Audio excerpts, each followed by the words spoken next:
Hello there, everyone. Welcome to CGTN. This is our special coverage on China's Archaeological Missing Link. I'm Zhongshi in Beijing. Today we continue our focus on the excavation of 6 newly discovered pits in the Sanxingdui Ruins located in southwest China's Sichuan province.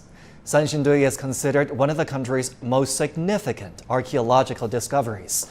Archaeologists are unveiling what's been found from the 6 sacrificial pits discovered between 2019 to 2020. And later on the show, we'll go to a live signal from the Mandarin channel of China Media Group, where my Mandarin-speaking colleagues will be broadcasting live from Sanxingdui. Don't worry, we got your back. We'll be translating simultaneously for you. And now let's take some time to recap what has so far been discovered and excavated from those pits. We understand efforts are still underway in the 6 sacrificial pits. So far, more than 500 new artifacts have been discovered. These include gold and bronze statues, masks, and other articles, as well as jade and pottery. A number of elephant tusks have also been discovered, which show signs of having been burned. And experts have found some architectural remains in Pit 8, which is the largest of the 6 pits. For the latest on this, let's check in with CGTN's Ji Xiaojun in Guanghan, Sichuan province, where the Sanxingdui Ruins are located. Xiaojun, based on what we saw yesterday, personnel working in those pits have been proceeding with extreme caution and care, taking very delicate steps to make sure that all objects discovered there will be observed and studied in the best condition possible. What more can you tell us on what's happening today? Well, indeed, a lot is happening. Like you said, all these measures to protect and preserve the relics are now underway. If you take a look, I don't know because this is a bit far away, but inside the archaeological shed, there are capsules, workstations built up to protect all these pits, newly discovered pits, to make sure that all the artifacts are in the best environment and best condition. But today I would like to draw your attention to pit number 4.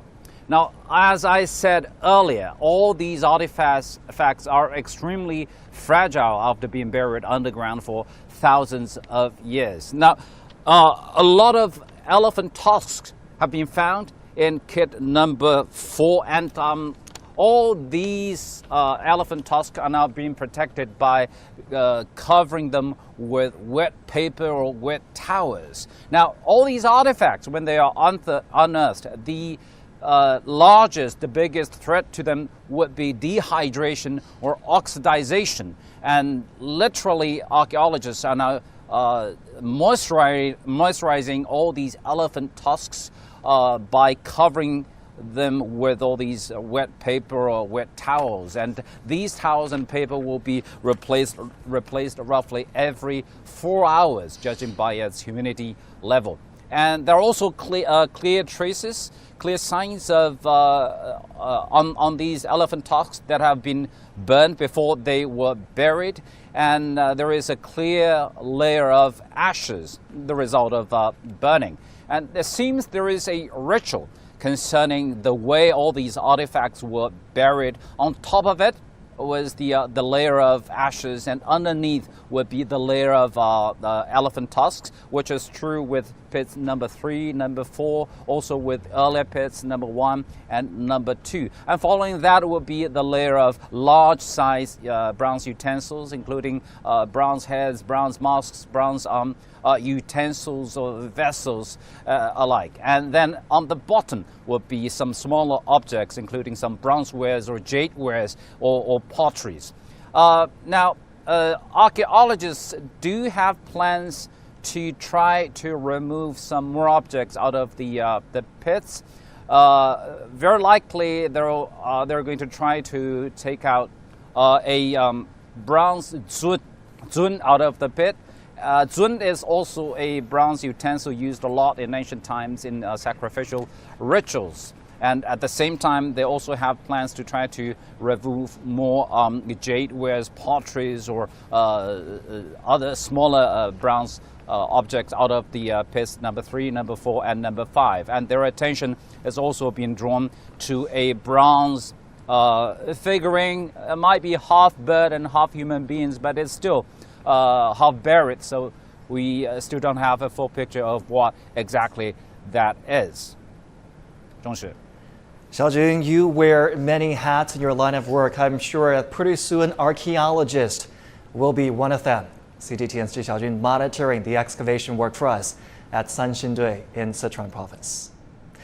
I want to get you more perspectives and views on the work being done in Sanxingdui. Joining me right now in the studio, Fan Jialing, Deputy Director of the Center for Museum Development and Research at the Capital Normal University in Beijing. Dr. Fan, always a pleasure to see you in the studio. Hi, great to see you again. Absolutely. As we continue to wait for what's going to happen in the pits today, I do want to spend some time recapping what we have found and discovered in the pits with you. Yesterday, you told me that you were particularly impressed by those little gold leaves in the pits. Can we also talk about that gold mask that has been trending on Chinese social media, with a lot of people amazed by the size of it and by just how beautiful that mask looks? Oh yeah, actually during the last time excavation in 1986, actually we've already dug up some of the bronze hats and bronze masks, some of them with layers of golden mask. That already showed us that the Sanxingdui people knows how to make golden objects, and it must with special meanings for these golden objects in their ritual process. But this time we are so excited to see this huge, enormous golden mask that's been dug up by the archaeologists, and we can see that how skillful Sanxingdui people were. The purity of the gold and the shape, the 3D shape of the mask, and also you can see the shining. Even though they were buried for thousands of years, when they dug it up, they with great shinings. So maybe they have already, obtained the skill of polishing and all that skills to treat with gold. And also that is a very important object, because not only because the material is gold, but also because that shows or may reveal us more information about the ritual process and the understanding of the universe, or about the ancestors and everything about Sanxingdui people in the past. Yes. We know that mask was very likely used in rituals.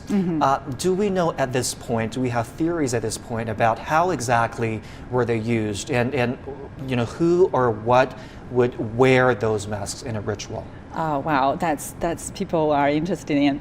Archaeology is a scientific discipline that based on solid materials, evidences from the past. So we can make hypotheses according to some of our discoveries, but we cannot be sure, because there are lack of enough material evidences today. So we can make hypotheses because according to the material, the price, the pressure that that is very pressure, of gold in the past, even in today. So there must be owned by the higher level, higher class of the society, and because it was dug out from the pits, number one, number two, and this time some of the pits. So we can say that it must be linked to the ceremonial, to the ritual ceremonial, but we can't say more, because we still lack of solid information, solid evidences. That's part of the fun doing archaeology, isn't it? Piecing together the pieces and trying to get to the bottom of things. I do want to talk to you about those pits. It's very likely that later on in our show we'll be zooming in on one of the pits to see how excavation is being conducted there today. But generally talk to us about how those pits were discovered this time, because back in 1986, 2 pits there, this time 6 pits. We have very strict regulations for excavation, for archaeological surveys and archaeological excavations. Actually, the archaeologists in Sanxingdui site, they've already worked there for more than a year. So actually they worked there, first of all, they need to do the field survey. field survey and use some techniques, then they will find the whole area that might contain some archaeological remains, and then they can focus on certain areas to do more excavations, like using trenches, and then finally they will focus on this time the pits. Yeah, so this is not something that people just go there and say, okay, we will dig here. It's a very strict, very scientific process to make sure which area contains archaeological evidences, archaeological remains that need us to work more on that. There have been many phases of their work. We're only getting to see some of the more visual parts of their work. Actually, even with today, people are all focusing on the discovery, on the digging now. But actually, archaeologists on the site, they need far much more works in the future to do the recording, to do the collecting, the whole collecting of information, and of course research. And they have to public the archaeological excavation reports. That's so many works to do in the future. You gotta admire the kind of work they do, the workload they have, just to get to the bottom of things. The piecing together of evidence. Let's also talk about the Jinsha culture. Just 50 kilometers away from Sanxingdui is the archaeological site of Jinsha, which is in a way lesser known than Sanxingdui. Some say the Jinsha culture is an extension of the Sanxingdui culture. How do we compare and contrast Jinsha and Sanxingdui? Oh, actually, I have to change your one terminology. Please do. It's not Jinsha culture. We say it's Jinsha site, but Jinsha site is the capital or the regional center of 12 culture phase. The 12 culture phase is later than the Sanxingdui culture phase. I'm sure I'll be making mistakes all the way along, so please do feel free to correct me when I'm wrong. Because that's archaeological culture. It's a terminology in archaeology. Archaeological culture is a study based on the remains, material remains like potteries and bronze vessels and all certain things of that. They have the same. We normally call that the same with the same feature of a site of a group of remains that we call them one kind of archaeological culture.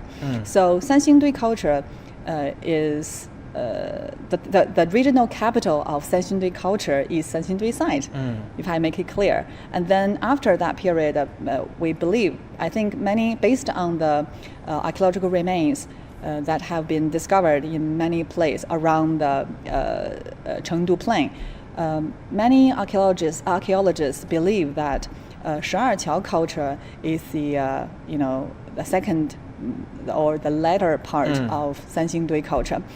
Even some of the archaeologists, they believe or they suggest that we can combine Sanxingdui culture and 12 culture together. Actually, they were one. They were one culture. Yeah, I'm sorry to interrupt you. The live signal will happen momentarily. We'll talk more when we get back to our studio discussion.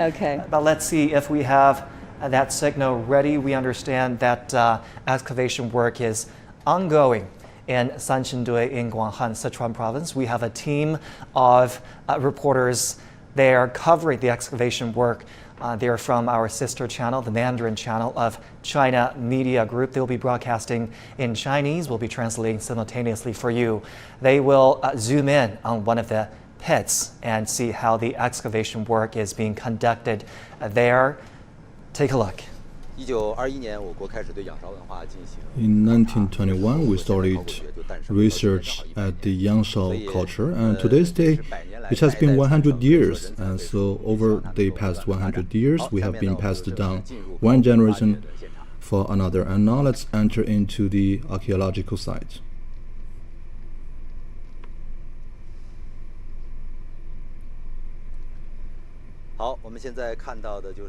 So what you now see on the screen is the archaeological structure that is covering the pits in Sanxingdui.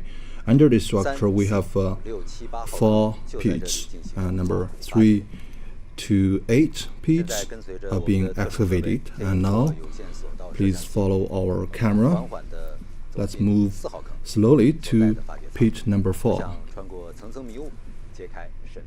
And let's unveil the mystery that is covered under the ground.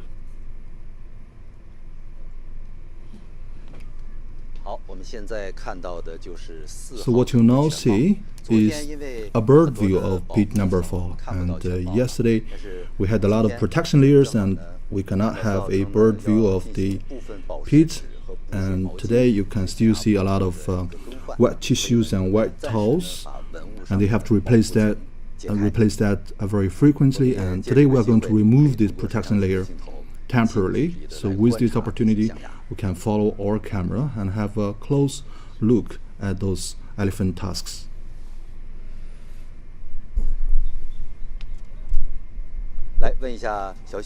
So let me ask Mr. Xu, so why do we need to replace the white tissues and towels? How often do we do that? So because you can see that the elephant tusks, they are in white color and they are covered by a ash layer. The ash layer has a high level of moisture, and to reach a balance we have to maintain the moisture and humidity of the elephant tusks. We're using wet tissues and towels, but those wet tissues, they have a very high level of humidity, and if we cover those tusks with those towels and tissues for a very long time, it will generate some vaccines. So that is why we change them in every 4 days. And so today we are very lucky to have this time window. So this is like changing the protection layer of the tusks. Exactly. So you can see that they are in very black and dark color. Well, this is because it's covered by the layer of ashes, and also before buried underground they were burned, and that is why they are in the color of black, and a lot of them have a lot of content of those black ashes. So what you now see on the screen are our archaeologists. We've seen the elephant tusk, but we can also find many other utensils and artifacts. So what is the progress that we have currently made? So starting from October the 9th of 2020, we have officially kicked off the excavation, and to March this year, we have basically reached very good results. And starting from March 15th, and we are unearthing those artifacts. So how big is the quantity? You can see that we have 37 elephant tusks.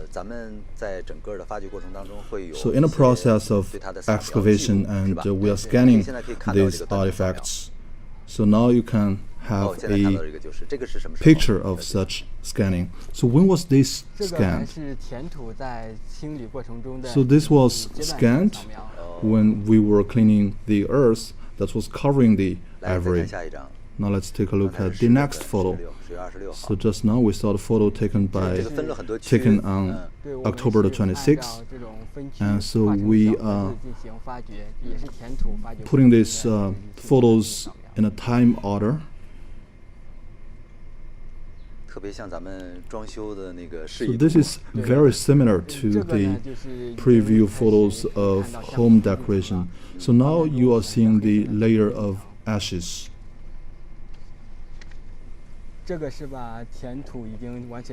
So now we are cleaning the soil that is covering the utensils, and the utensils started to unveil themselves to the public. So this is a very comprehensive record of the excavation process. So this one is a lot more clearer, and you can see all those utensils and elephant tusks. You can see that they are covering the floor of the pit. So this is one elephant tusk we're going to excavate, and later we can pay attention to this very process. So Mr. Zhang, we can see that all the ivory, they were burned from pit number 1, number 2 to pit number 8. Those are similar scenes that we have encountered. Why is that?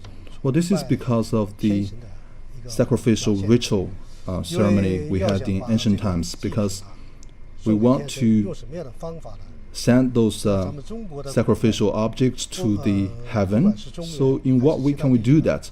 In Central Plain area in China and in other places in China in ancient times, the ordinary practice that we engage is to burn them with firewood.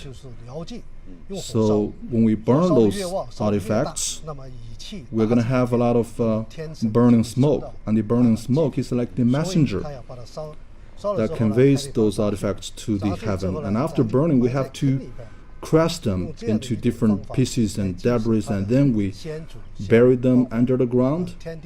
This is a way that we use to pay respect to the heavenly God in China. So there are many different theories and explanations and interpretations behind that, and those are speculations for the time being, and we hope that with the progress in P number 3 and number 8, we can have some breakthroughs. We may overturn the conclusions that we reached in advance or before that. And now tell me more about P number 1 and number 2, and are they slightly different than P number 4? So no matter it is P number 3 or 4, they are basically similar in terms of how the artifacts are piled. So this is a photo showing how those artifacts are piled. So the first layer is actually elephant tusks, and below that are some utensils, and then we have some very large bronze pieces and copper utensils. So the very top layer is the elephant tusk, which means that the elephant tusks, they were the latest to be put on the ground, put under the ground, and the very bottom layer are some of the bronze utensils, for example, the bronze trees and also some of the jade ware. So do you think there is a pattern behind this? Yes, there is some pattern. For example, P number 3, which we are looking at right now, and also P number 4. The very top layer is elephant tusks, and beneath that we have a lot of bronze utensils, and further beneath we have some other utensils, and we may encounter some surprises. So basically they follow this pattern, and from P number 1 through P number 8 they are following the same direction, same pattern, and most of these utensils, they are placed towards the direction of Minshan mountain, which is northwest, and they believe that the ancestors all came from there. So that is why all the utensils, they were placed towards that direction. So this is a jade tablet. Yes, this is a jade tablet, and through the footage you can see that it's very smooth in the surface. So we can see a color that is attached to this jade tablet. Yes, and we have a lot of holes on that tablet, and it's popped out, and when it was just unearthed, it's an ivory white, but right now it's gray and dark, and this is because of the corrosion from the layer of ashes. So now the other half is still buried, and it's covered by earth. Yes, because it's broken, and for the other side it was covered by the elephant tusk. I have confidence that we can 100% unearth this piece. Do we have any other excavation of jade tablets? Yes, but this one is relatively big. It has a quite advanced polishing technique from the surface because we are seeing the jade zao. It is also a quite treasurable jade ware, and for this piece of the jade zao, it is a very unique jade vessels. Generally speaking, zao indicates a tools, but in the dynasty of Zhou, they have made it using the jade, so making it a virtual vessel. So here we could see the cong, and we could see the jade pattern and I believe there are 6 different types of the jade wares. For each of them, it has its unique ritual functions. For example, we talk about jade disc, and we have also talked about the jade cong. For the jade cong, it is a ware to pay the tribute to the god, while the jade bay is a ware to pay the tribute to earth. So for the jade wares, it is a necessary part during the ritual ceremony. So we are seeing a bronze ware here. Mr. Qi, can you tell us more about this bronze ware? This is a very magical bronze ware. Just as we have unearthed here, it is showing something like a protruding tooth. We also find some of the patterns on the surface of the protruding tooth. We used to think it's a bronze bird with its claws. But I found the claws is no more the claws of the bird. I found it quite similar to the human hand. I believe the two hands is clinking together, but we are not sure what kind of a bronze ware it is. If it's a bronze bird, I believe we could only identify it until we have removed the elephant tusk covering on top of it. Through its patterns and distributions of the human hand. Mr. Chen, what do you think of this bronze ware? I think it is quite similar to the giant figure, bronze giant figure. It is a combination of a bronze giant figure between the human and bird. This giant bronze figure might be something that we cannot imagine before, something that we have not seen before. It might be related to its religious respect. I believe they have added different patterns of animals and human beings into one bronze figure, as we call it, bizarre bronze figure. But from the archaeological side, we cannot call it a bizarre bronze figure. We name it after its whole appearance. So we are seeing some of the long, stretching bronze bar here. Is it indicating a bronze accessory? What does it indicate? I think it's quite similar to the patterns on the bronze bird. I'm not sure whether it is an independent bronze bird or it is closely connected to the bronze bird that we have seen before. I think it might belong to one piece of the bronze ware or two pieces. I think the result can only be unveiled after the excavation finished. So with the moving of the camera, we are watching the wares and also all the altar relics. I'm seeing a lot of bronze wares buried here. I'm also seeing a bronze ware at the bottom of this picture. It is diamond shaped. Elephant tusks, as we are seeing here, is a piece of the pottery? Yes, it is a wine holding pottery. It has been burned because of the ritual ceremony.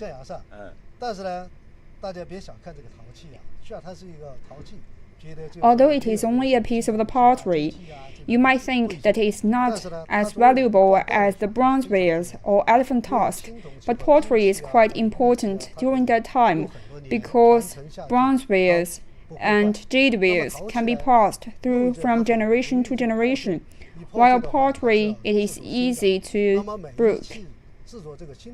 So every time they need to make new potteries. And for each new pieces of the pottery, it varies the characteristics of the craftsman and his time. This is a very important indication to the culture and civilization at that time, because yesterday we have not seen a single piece of the pottery so far. Is it going to be a colorful pottery ware, or is it going to be a black and white pottery ware?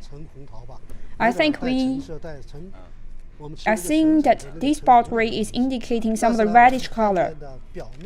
On its surface, there are some of the blackish color. I believe the black mud is the ashes attaching to it. We are also seeing some of the shining or glitters. This is what we call the bronze copper. If we have added this material into the pottery mud, it is going to make it more stronger.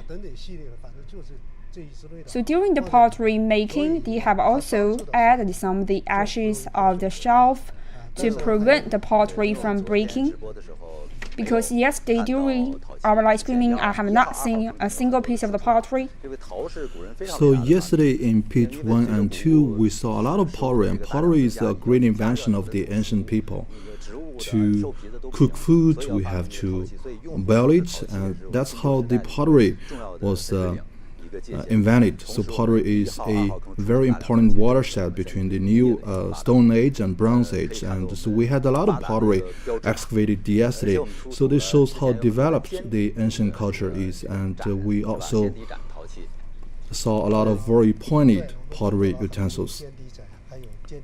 Yes, we have seen a lot of very pointed utensils made of pottery, and we also had a lot of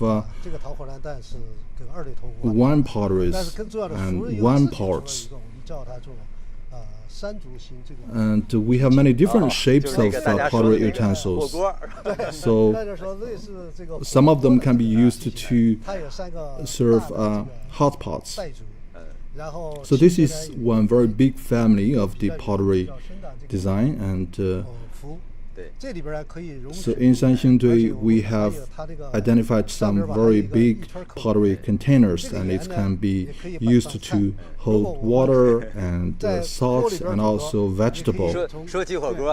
So talking about hot pots, you get very excited. So maybe later when we have time we can get into some details.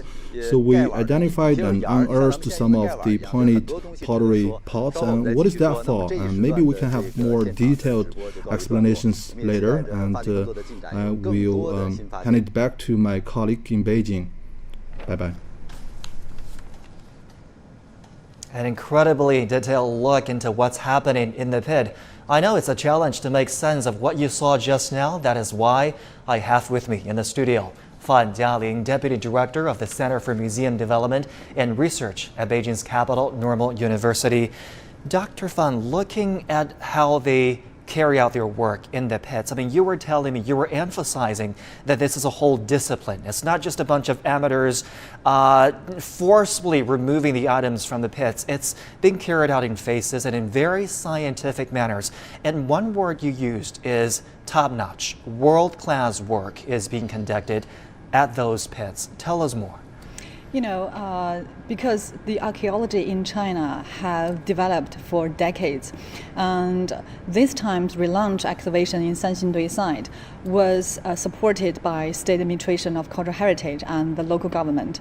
So they invited many research institutes all around China to form one big team to do the excavation this time. So there are experts in conservation, there are experts in zoo archaeology who can, test the species of animal bones, and also experts to do the testing of micro traces. Yeah, so this time the excavation is well planned or pre-planned, elaborated, carried out. So I believe, at least I believe, this time's endeavor is at the top level of the world.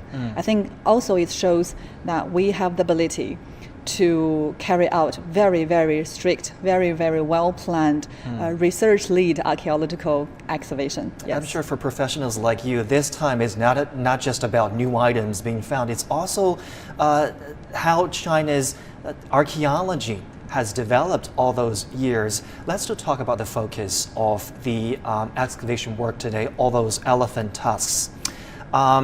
I know I'm going to ask you to hypothesize again. Yes. But what are the theories about how those tusks were used in the ritual, and what do we know about the elephant population at the time? How did the people get those tusks in the first place? Today it is difficult to, find live elephants in Sichuan province. But, according to the study of environmental experts in the past decades, we know that during Sanxingdui culture's phase, the temperature or the climate is more humid and warm than today. And a British scholar called Mark Alvin, he ever wrote a book called The Retreat of Elephant. In the book, they discussed the climate change along 4,000 years in China and the impact on Chinese civilizations. So actually, according to the inscriptions on oracle bones, that during Yin period of Shang Dynasty, they ever caught an elephant in Henan province today. Just look at the abbreviation of Henan province Yu. The right part of this Chinese character is elephant. So actually, during that time, the environment is more humid and warm. So, hypothesis, there must be some elephants in Sichuan province today in that area. Or maybe Sanxingdui culture, the people in Sanxingdui culture, they might collect more elephant tusks from the surrounding area. Yeah. When you mentioned Yingxu, I might be getting ahead of myself now. That reminds me of China's efforts to list more sites as the World Cultural and Natural Heritage. We do know that efforts have been on our way to list Sanxingdui also on that list. Where are we on those efforts, and what do you think the chances are that Sanxingdui will eventually be listed as such a site? The Convention of the Protection of Natural and Cultural Heritage was released by the UNESCO in 1972. The World Heritage List is an international endeavor, and also participated by different national state parties. So which property to be inscribed on the list? First, they need to be inscribed on the tentative list of the state party. So it is great that the archaeological sites of ancient Shu people, including Sanxingdui site, is already on our tentative list. So they've already made the first step. And then because one property wants to be a World Heritage List, on the World Heritage List, they have to prove they have the outstanding universal value. That's the vital work to do. Yeah. A lot of work remains to be done. Yeah, a lot of work to do, yes. Fingers crossed. Yeah. Dr. Fan, I've learned so much from you those past 2 days. I certainly appreciate your company. Thank you so much for coming in today. Yeah. Now, I do want to make a quick stop back to Sanxingdui, where CGTN's Ji Xiaojun is standing by. He is also in great company, joined by Professor Sun Hua from the School of Archaeology and Museology at Peking University. Xiaojun, take it away. Thank you, Zhongshi. Indeed, I'm now joined by Professor Sun Hua, a professor of archaeology from Peking University. 欢迎您，孙老师。 Welcome. 目前为止，按照您的 So, 观察 up until present, according to 就是 your 这 observation, 些最新的发现 So, 有没有改变 these 对于 latest 三星堆的之前的版 discoveries, have they changed your judgment over the Sanxingdui relic site? 那个时候 30 years ago, we identified two pits here, which astonished the whole world and which generated a lot of academic papers. And I myself have written a lot of academic papers. All those papers, they were conclusions that we reached from these two pits. Between the two pits, there is some distance, and there are 6 other pits that were not discovered. So we had a lot of missing information. Today, we have altogether 8 pits. So they are forming a entity, and the excavation of all these pits is of great significance in helping us to fully understand the places of sacrificial rituals, and it's also of great significance for us to recover the ancient scenes of sacrifice. So are those artifacts buried all at once? According to our observation, they should be buried all at once, and they identified a place, and then they dug up 7 holes and 7 pits, and then an additional pit on a later date, and then they buried all those utensils. And the time of burial is pretty close amongst these 8 pits. Through restoration,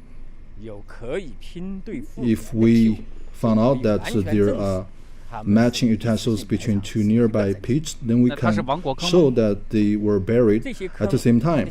So are those pits indicate a falling of a nation or a kingdom? Well, we think that we have to engage in more researches, and if they were buried all at once, this is not for sacrificial ceremonies. For sacrificial ceremonies, they have to bury those utensils at different times, and this, I believe, is a result of a major historical event. As for what specifically this event is, we have to engage in more researches. For a lot of sacrificial pits, we still have a lot of utensils not yet to be unearthed. So what is your biggest expectation this time? Well, number 1, we hope that all the utensils in one pit could form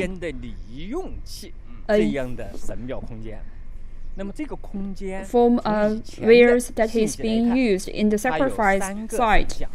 We believe there are 3 gods, 2 sacred trees, and 1 pieces of the bronze wares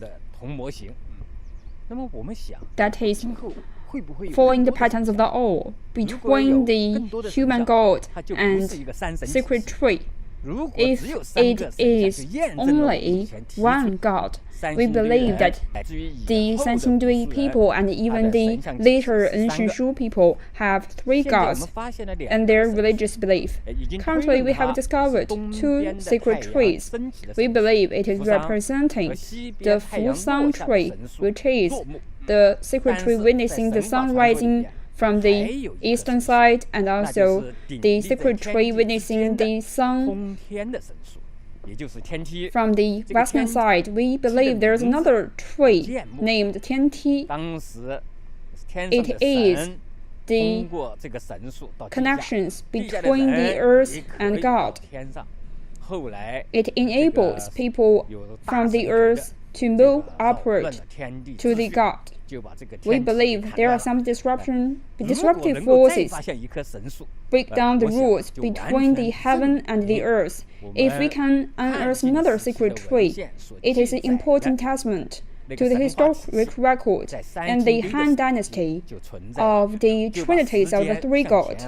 We believe this special religious ritual could be discovered 1,000 years early. If this can be testified, it means the Sanxingdui culture is a local culture. It is not an alien culture.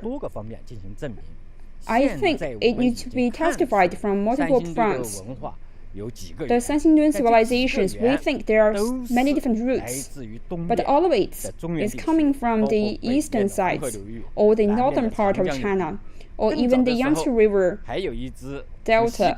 We believe from the early stage there is another important civilization, the Majiayang civilization, which is descendant to the Yangshao civilization. The Majiayang civilization has continued to move southward, generating its variant, and entered into the Chengdu Plateaus.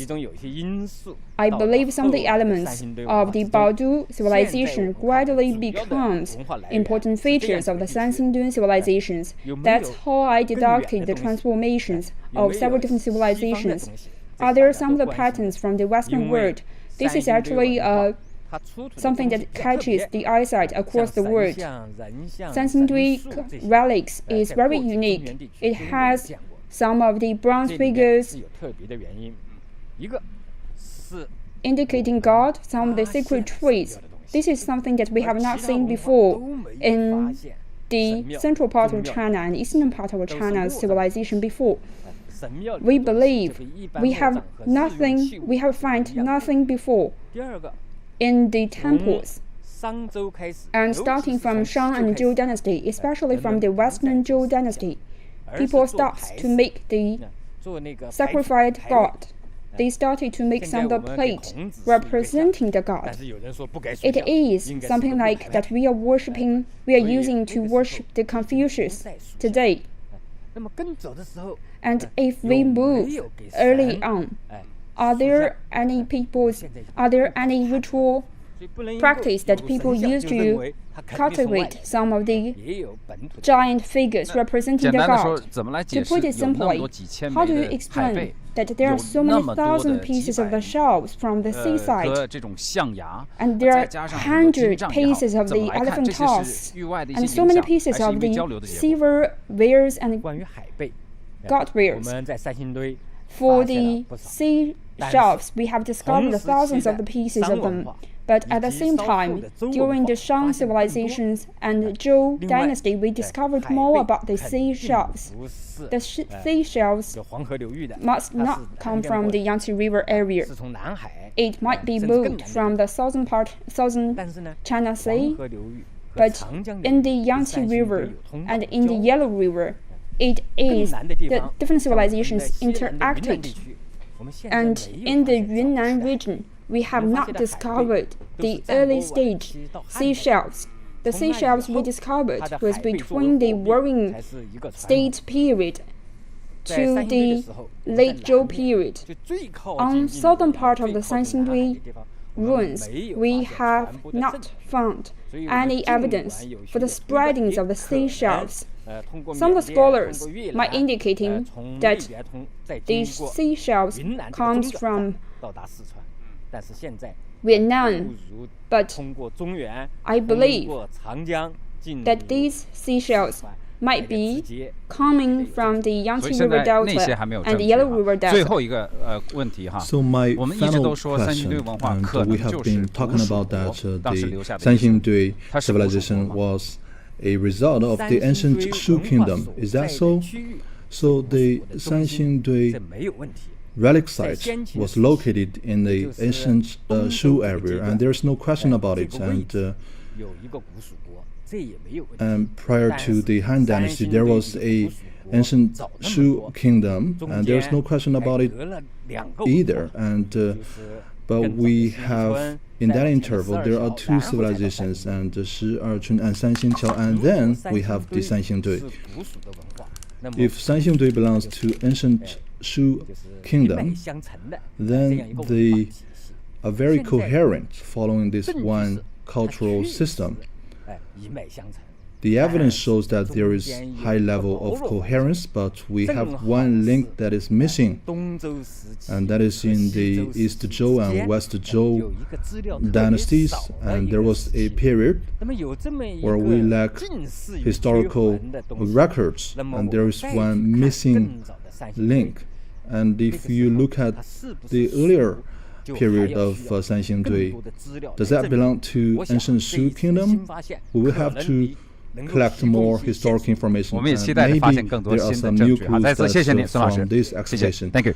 All right, thank you well, very much. It's interesting actually that we've found some. Well, I've noticed that Professor Sun holds some different views, especially when it comes to the nature of the sacrificial site, whether they were buried all at the same time or buried at different time periods. Well, maybe that is what makes it intriguing, makes the latest excavation even more intriguing, as there are so many questions waiting to be answered. And probably researchers all have different theories, but again, like Professor Sun said, we need to wait and see what new proof will be excavated from this time and see whether or not they will be able to reach a consensus. This is Ji Xiaojun. Back to you, Zhongshi. Xiaojun, what a thought-provoking conversation you had with your guest. Indeed, the quest for answers continues, and I know we'll be counting on you for some of the answers. CGTN's Ji Xiaojun in Sanxingdui for us today. Thank you so much. And you're watching our special coverage on the Sanxingdui discoveries. We'll be right back after a short break.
I do want to get you more analysis on Sanxingdui. Joining me now, Wang Xianhua, the Dean of the Institute for the Global History of Civilizations at the Shanghai International Studies University in Shanghai. Mr. Wang, welcome to our coverage.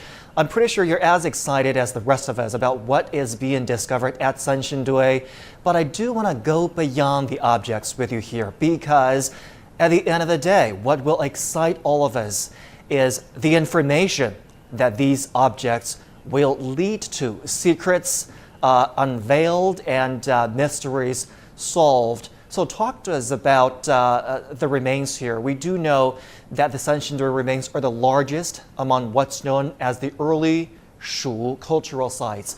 What makes the new discovery so significant to understanding the early Shu culture?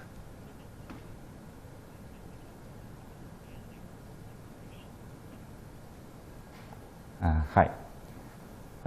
As you mentioned already, I think the most important factor that decides the importance of Sanxingdui to the understanding of early Shu is exactly this is the largest materialized and fantastically productive archaeological site we have from Bronze Age Shu.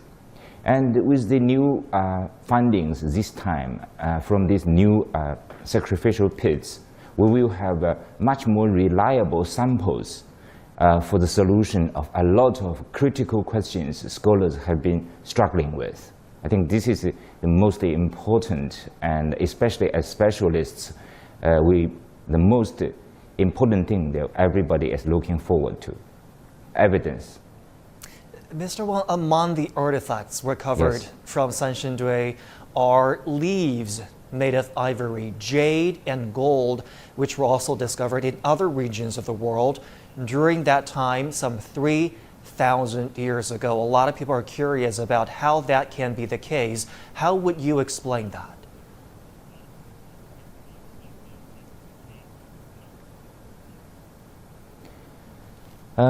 This is a question, let's say, a lot of scholars, researchers are much interested in. But as a discipline that is highly evidence-based, I would have to say there is no clear scholarly consensus for a ready answer for this, for an explanation. But in general terms, as the evidence shows, we are confident that Sanxingdui, through this evidence, Sanxingdui must be located in Bronze Age China, Bronze Age Eurasia, in a much larger geographical context. So the question to be answered is more relevant to connecting the dots. We have dots from here, we have dots from there. As you mentioned, we have ivory from here, golden masks from from Sanxingdui, more than one, and also golden masks from other parts of Eurasia. But scholars, the next step is that we will try to find more dots and put them into time and space, and try to connect the dots, and finally, hopefully, to find out how these fantastic findings should be located in real history. Well, for the moment, I have to be confined a bit, constrained a bit. Absolutely, understood completely. Not to say that there is already any clear explanation. Yeah. Sorry. Mr. Wang, no worries at all. I don't get definitive answers to many of my questions these days, which makes this process of fabricating. I do want to take you now back to Sanxingdui to take a look at a very fascinating process. From pit 4, a complete elephant tusk has been excavated, as you can see in those live pictures from the pit there. We've spent a lot of time broadcasting how work was being done in pit 4, and that is the highlight of the day, certainly. Also on our special coverage now, the Southern Silk Road is believed to have been an important channel for ancient China's economic and cultural exchanges with the outside world. It started in Sichuan, where the Sanxingdui site is located. But where exactly did it lead, and how significant was it? Here is more. You probably know the ancient Silk Road, a trade route from the city of Xi'an and through China's northwest into Central Asia. But this wasn't the first and only connection between East and West. Another path is known by historians as the Southern Silk Road. It's named as such because it took a more southern route across China to the west. The Southern Road had two routes, both starting in Chengdu. The west route wandered through Sichuan province via Ya'an and Xichang. The east route passed through Yibin before moving into what's today's southwestern province of Yunnan, going through Kunming and Dali, where it converged with the west route. From there, the road took traders to present-day Myanmar, India, and beyond. Merchants traded things like silk, sugar, herbs, tea, jewelry, and shells along the route. The journey was hard though, with the road twisting through the treacherous mountains of southwest China. To make things a bit easier, bridges and plank roads along cliff faces were built, some of which still remain today. The Southern Silk Road also enabled cultural exchange. Elements of Buddhist art and architecture flowed into China along the route. They can still be seen along the route today, especially in Yunnan. As the starting point of the Asian trade route and the main source of Chinese silk, Chengdu was the trading center and the transportation hub in the region. This brought prosperity to surrounding areas and allowed the local economy, culture, and civilization to flourish. The Bashu and Yelang cultures, as well as Buddhist civilization, are all among crucial elements of the Southern Silk Road's heritage. Sites like Sanxingdui and the Dujiangyan irrigation system dot the route and serve today as a reminder of one of China's first forays into global trade. I want to now return to my guest, Wang Xianhua, the Dean of the Institute for the Global History of Civilizations in Shanghai International Studies University. Mr. Wang, what did the Southern Silk Road contribute to the formation of Sanxingdui culture by way of cultural exchange among countries or kingdoms along that route?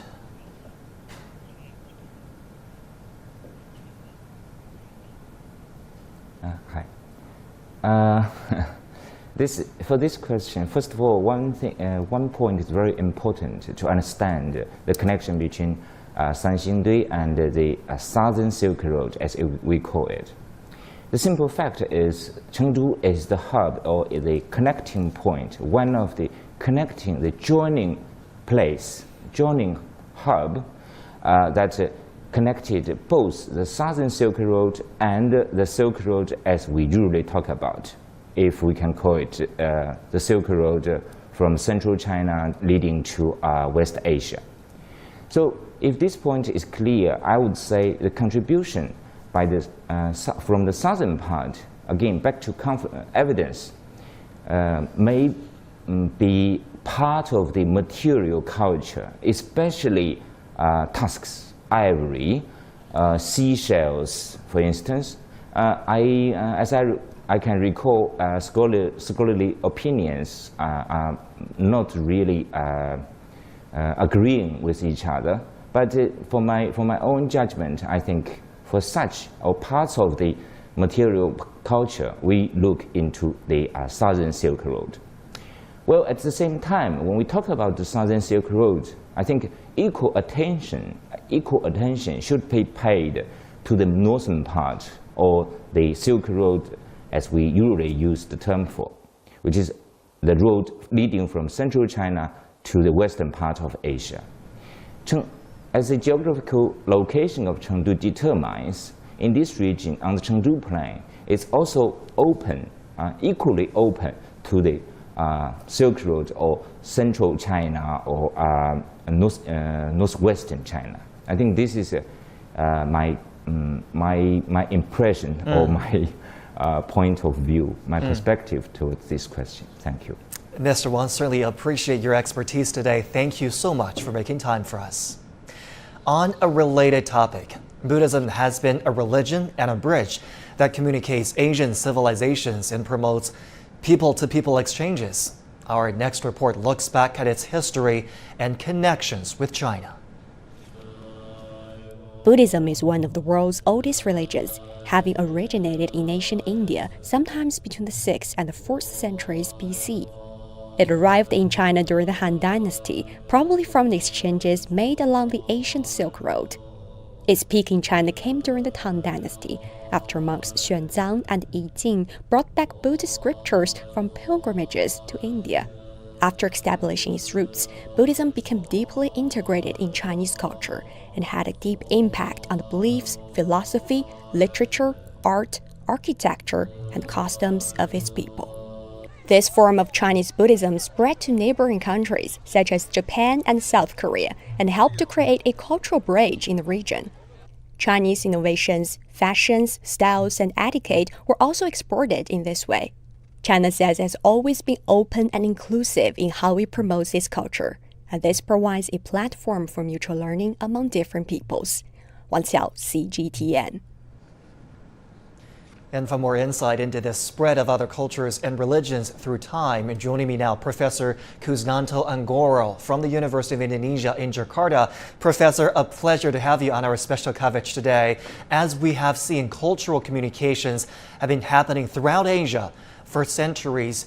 Can you shed light on how cultural communications have benefited people of Asia?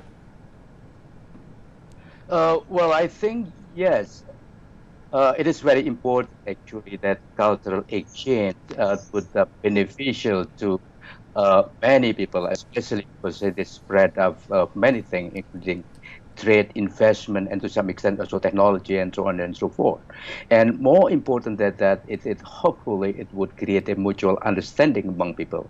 We remember that a Chinese scholar, for example, during the 5th and 6th century, many of them actually sent into Indonesia to learn about Buddhism. And this is a very huge connection between Chinese, Indonesia, and India at that time.